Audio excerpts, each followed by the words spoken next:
I'm heading out today, so please take care of the house. Here's the key. I was sick of my mother-in-law Megan's habit of dumping household chores on me like this. I asked my husband Richard to speak to Megan about it, but she managed to win over my father-in-law Brian with her crocodile tears, making the family accept that it's okay to pile chores on me. And you still haven't cleaned the bathroom. I wanted to shower before Brian gets back. Hey, I'm tired. Give me a massage. She started treating me like a housekeeper. While massaging Megan, I realized something. That's when I started planning to kick her out. I'm Christina, 24 years old. I've been a housewife since marrying Richard 2 years ago. I always dreamed of this lifestyle and was quite happy with it. Richard, whom I met in a college club, was surprisingly mature and cool for his age. He was initially quiet but turned out to be just shy. After a few group hangouts, he started talking to me. We found a lot in common, from hobbies to food preferences, and quickly became friends. Before long, we were hanging out alone more often than with our friends. He promised to me on my birthday in our junior year of college. We were dining in a somewhat fancy restaurant when I mentioned, "I'm 21 now, I should start thinking about a job." Richard's proposal was, "Well, why don't you work for me?" Knowing my dream was to be a housewife, Richard promised to work hard so that my dream would come true. We got engaged in college, but living together would wait until after graduation. That was the condition set by my parents. We used our savings from part-time jobs along with money our parents had set aside for our wedding. We decided not to rely on our parents for our new life, so we rented a small apartment we could afford on Richard's starting salary. The apartment was small and a bit far from the station, but married life was fun. Preparing breakfast and sandwiches for Richard, welcoming him home, having dinner, and sleeping together in our small bed were all enjoyable. Still, at that time, I wished for a slightly better life. Looking back, maybe we were happier living just the two of us. Everything fell apart 6 months ago. Richard's parents lived in New Orleans due to his father Brian's job, while Richard, my parents, and I lived in Boston. Brian got transferred back to Boston and they suggested buying a 2-family home. Thinking, parents-in-law were in their 50s, healthy, and had no chronic illnesses. I accepted the offer thinking it wouldn't affect our lifestyle much. Living in a 2-family home will be much better than directly sharing a space, I thought, and welcomed the idea. Brian had a well-paying job, so money wasn't an issue. Brian took care of most of the mortgage payments. For Richard, it was just like paying the rent we had always paid. So we were delighted to move into a bigger, detached house without changing our budget. We hadn't spent much time with Richard's parents, who always lived in New Orleans. We only met them at family gatherings or weddings. Despite this, we had high hopes, thinking, they're Richard's parents, they must be good people. Little did we know about Megan's challenging personality. We renovated a pre-owned duplex and were able to move in about 3 months after the in-laws suggested it. We moved in mid-December. Due to the layout, the more spacious first floor went to the in-laws. We took the slightly smaller second floor with a balcony. The entrances were separate. Next to the in-laws' entrance was a staircase that led to our own entrance. The in-laws were planning to move in April of the following year. They wanted to bring some of their furniture and clothes during the holiday season before the new year. So we suggested celebrating New Year together. Brian said he was free starting the 28th, so even if they arrived on the 30th, we would have 2 days to settle in. We thought everything would be set by the night of the 31st if all 4 of us worked together, but only the stuff arrived on the 29th. The in-laws didn't show up until the evening of the 31st. Brian apologized, explaining that Megan had refused to come until the last minute.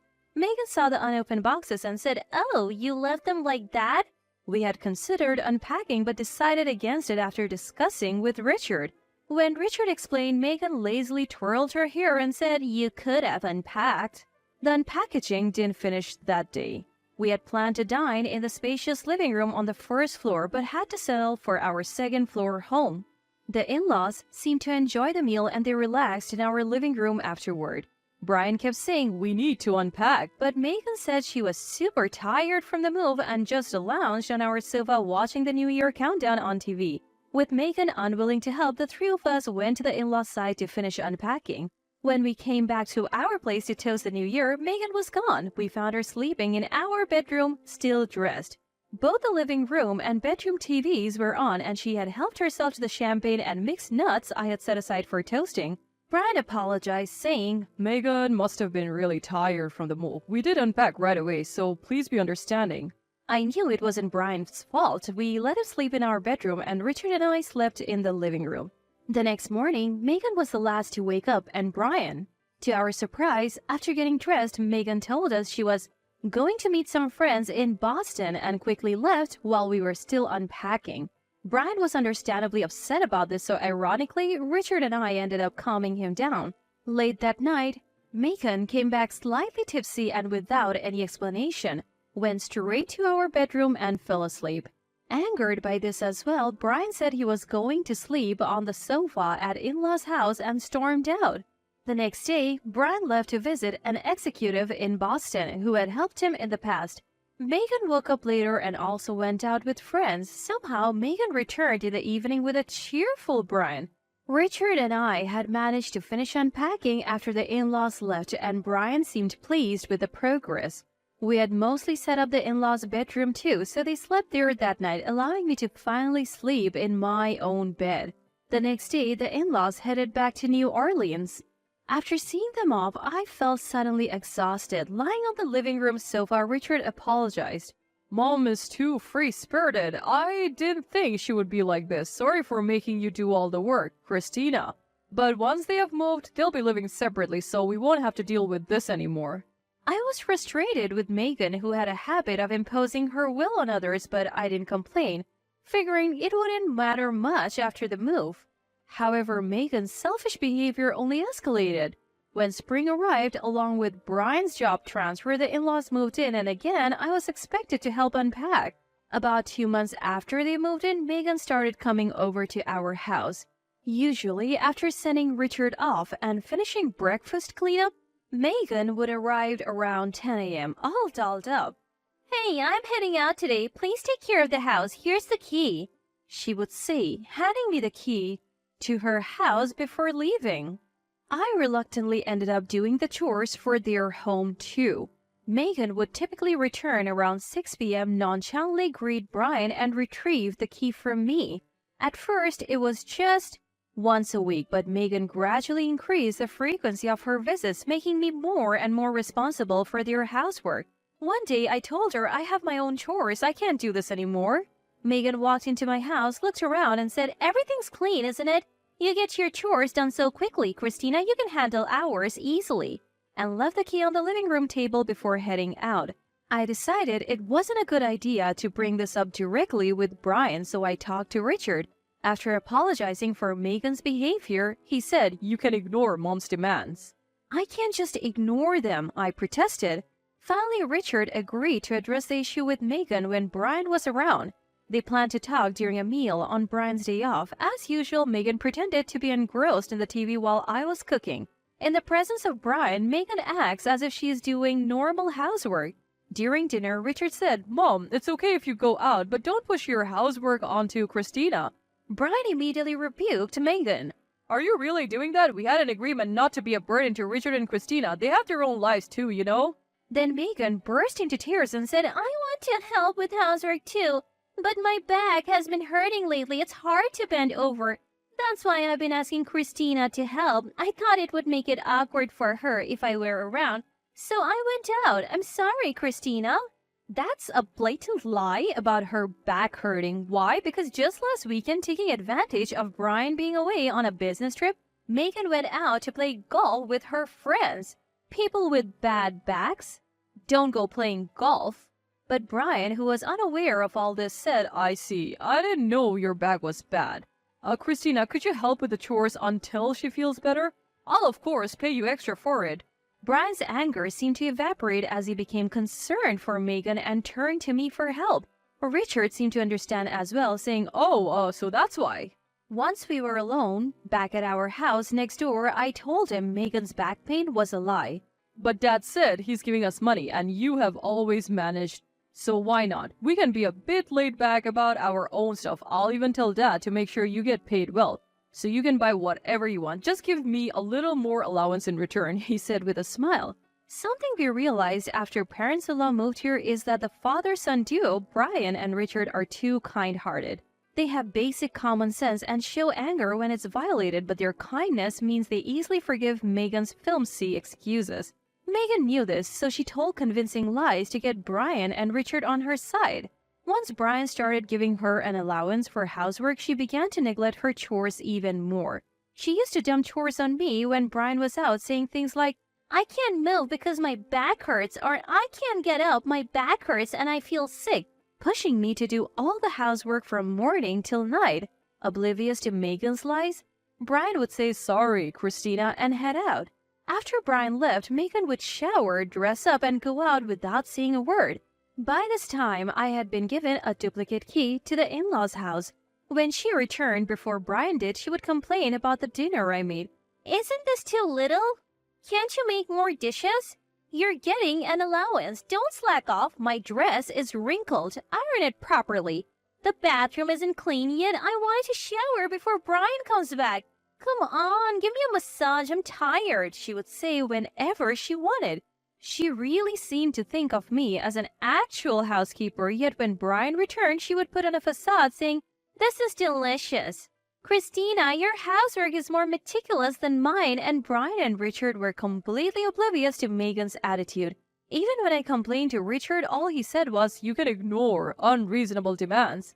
I had reached my breaking point with Megan. I thought the only way left was to secretly film Megan when Brian and Richard weren't around and show them the evidence. Just when I thought this, an unexpected opportunity arose. It was the day Brian returned from a business trip. As usual, Megan saw him off and went on a trip saying she was going sightseeing with friends. She returned earlier than Brian, as always, and told me to give her a massage because she was tired. "I'm the one who's tired after doing all the housework, not you, Megan," I thought, but saw a red mark on the back of her neck while massaging her shoulders. It looked like a hickey.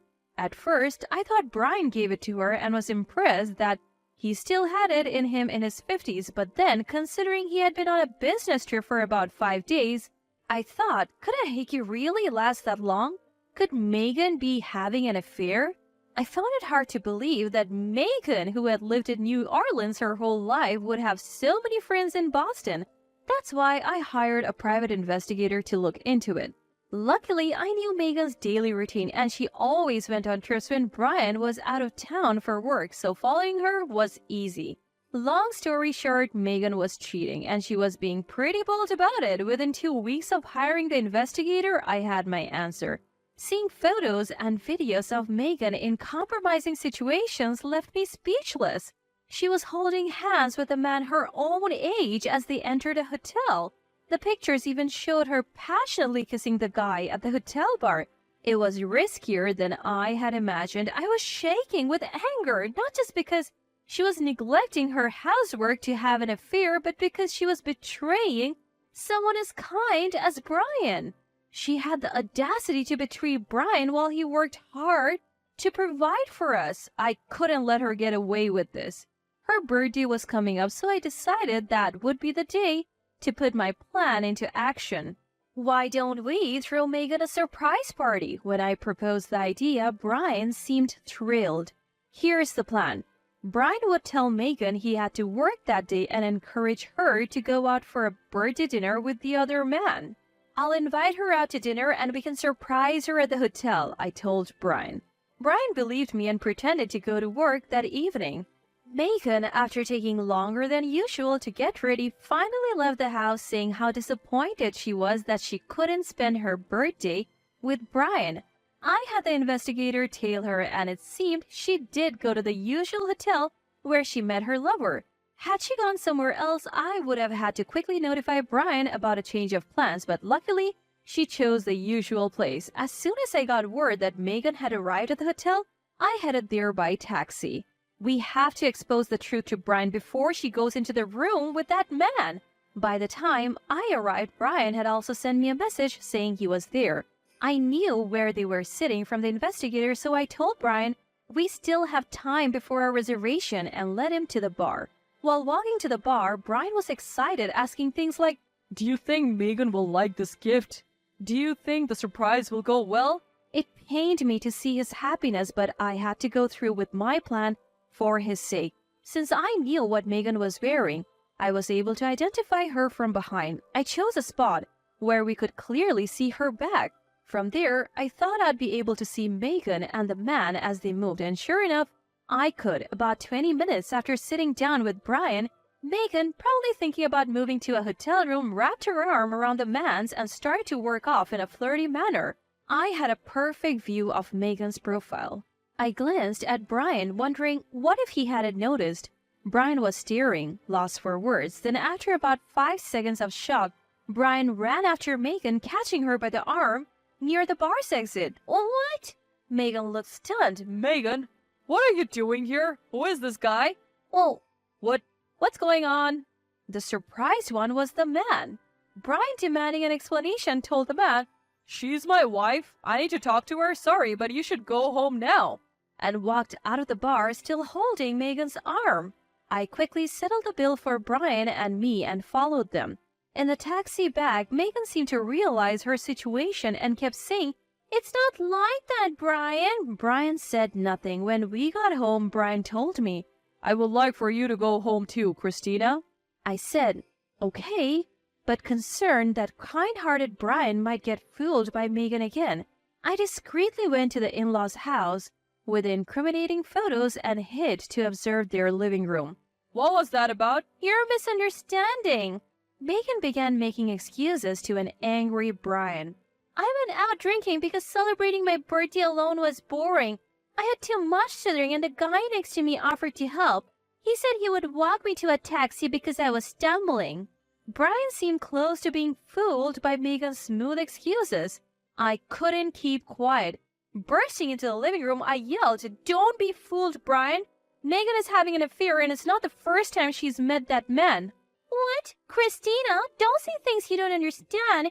Eavesdropping is the worst. Brian, look at this.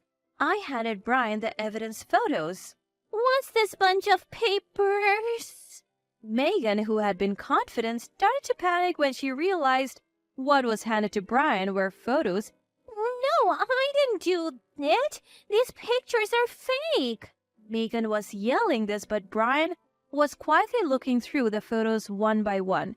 After seeing them all, he shouted, You're the worst, Megan. Do you even realize what you have done? I told you. It's not me. These pictures are photoshopped. Megan argued, but started to cry at Brian's words.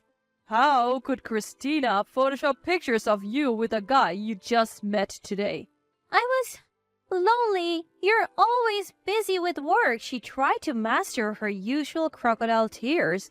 Brian just silently stared at her.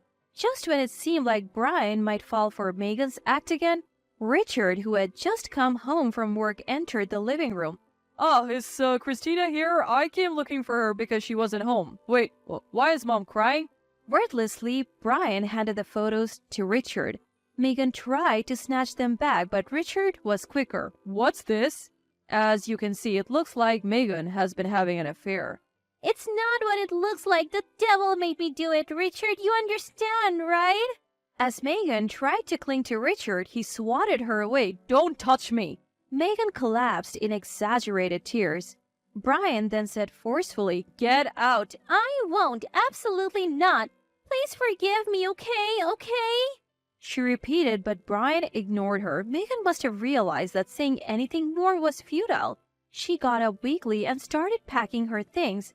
Finally, she yelled at Brian, Fine. He listens to me and only loves me. I'm happier with him. And stormed out of the house, but it seemed she couldn't get in touch with the other man. It seems like he thought Megan was single and vanished before getting slapped with alimony for the affair. Megan returned the next day and tearfully apologized to Brian, saying, I'm sorry. This time, it wasn't her exaggerated sobbing act.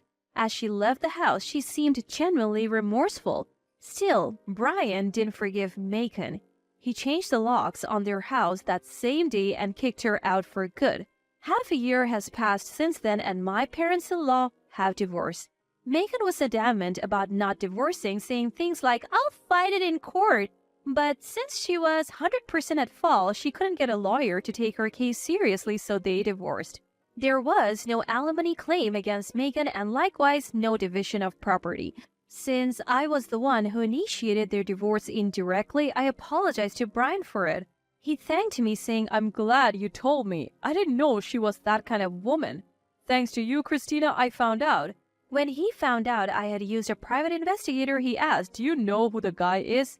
I did. So when I told him, Brian said he met the guy. A graduate student who thought Megan was a single 40-year-old. He profusely apologized, saying he has no idea she was married. Brian chose not to demand alimony from the guy as long as he never met with Megan again. The man agreed, saying, "I had no intention of meeting her again, even if she became single."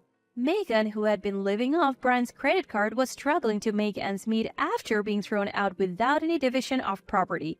She regularly showed up near our place asking Brian and Richard for forgiveness and even for money.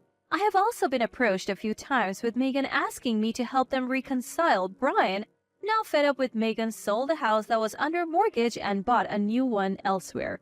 Both Brian and Richard considered moving out but decided against it as I had no issue with kind-hearted Brian and it would be hard for him to live alone. Since moving to the new place, Megan hasn't bothered us and we're living happily. Brian always compliments me on my housekeeping and ever since finding out that I'm pregnant last month, both Richard and Brian have been helping out more around the house. While my first pregnancy and the upcoming birth do make me anxious, the stress-inducing Megan is gone. And with kind Richard and Brian around, I think everything will be okay.